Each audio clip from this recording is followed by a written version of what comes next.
Not all use of distortion has to apply full-blown distortion, like with amps and fuzz boxes.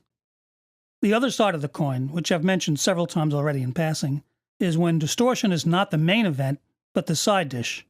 A subtle, maybe subliminal, extra warmth and presence imparted to an otherwise squeaky clean signal that lends it a pleasing fullness and slight edge. This is referred to by many people as analog warmth and is a highly desirable quality for audio. You don't always have to turn it to 11 to get the benefit of analog or simulated analog overdrive. Sometimes just a touch of subtle saturation can provide that extra something that everyone seems to be looking for in the cold, cruel, clean digital world we live in. After the dawn of the digital age, studio people became aware of the very subtle contribution of the pleasing distortions that were always there with analog equipment and recordings, but were now missing in the more pristine all-digital signal path. Once they realized just how much the very slight overload and subliminal distortion and saturation of analog circuits had been adding to the sound of recordings, studios which had been literally tossing out older analog gear found themselves scrambling to incorporate it in their signal paths to restore a little of that old analog magic that seems to make everything sound just a little shinier and better. Cut to the present, and while analog equipment is still widely used, especially as the hardware front end of a recording chain, digital modeling technology has, after a slightly rocky start, reached maturity. I'd guess that probably a majority of relevant processing plugins nowadays incorporate at least some degree of analog circuit emulation, with the high end of the spectrum going so far as to employ full component modeling, where the entire circuit of an actual analog device, tubes, transistors, transformers, capacitors, etc., is recreated in the virtual domain.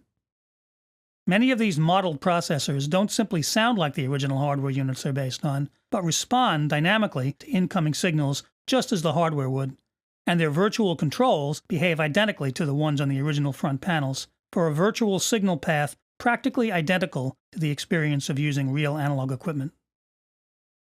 I've talked a lot about modeled guitar amps and stomp boxes, but many studio processors include simulated analog signal paths.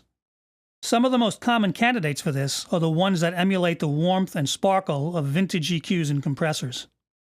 Besides their obvious functions, these processors are often chosen as much for the subliminal edge they impart to any signal running through them, even when the processing is set for flat or minimal effect.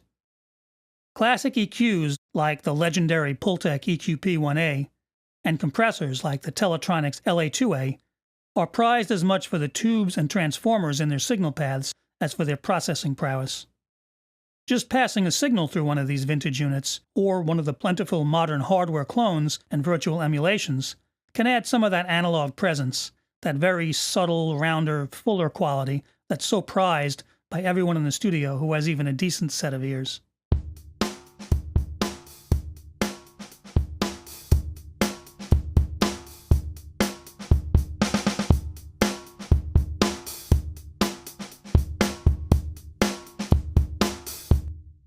Other devices, like the classic URI 1176 compressor, bring the sound of FET, or FET transistors to the table, which not only provide their slightly more aggressive tonal edge, but also contribute to the unique response of the compression circuits that make this box so popular for drums and other tracks, where a little of that extra analog push can take a track to the next level.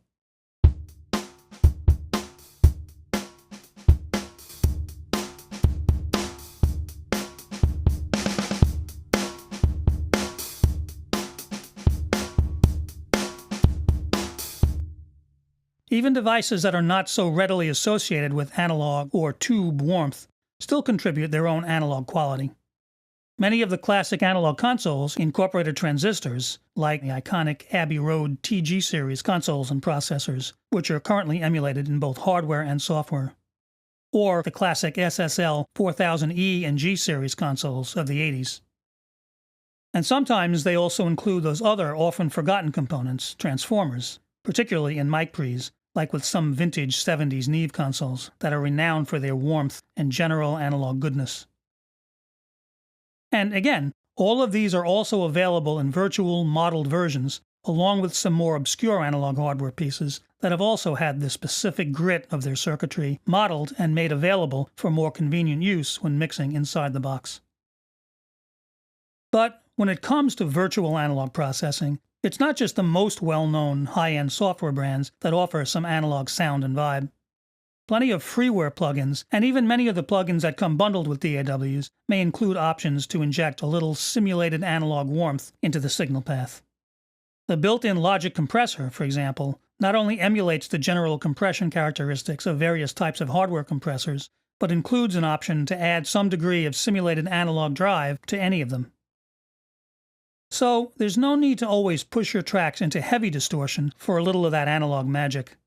Just make good use of the many kinds of audio processors that so very subtly incorporate it into their designs, both real and virtual. Now, there's one more type of unique analog overdrive effect that's also highly sought after: analog tape saturation. I'll get into that in the next video.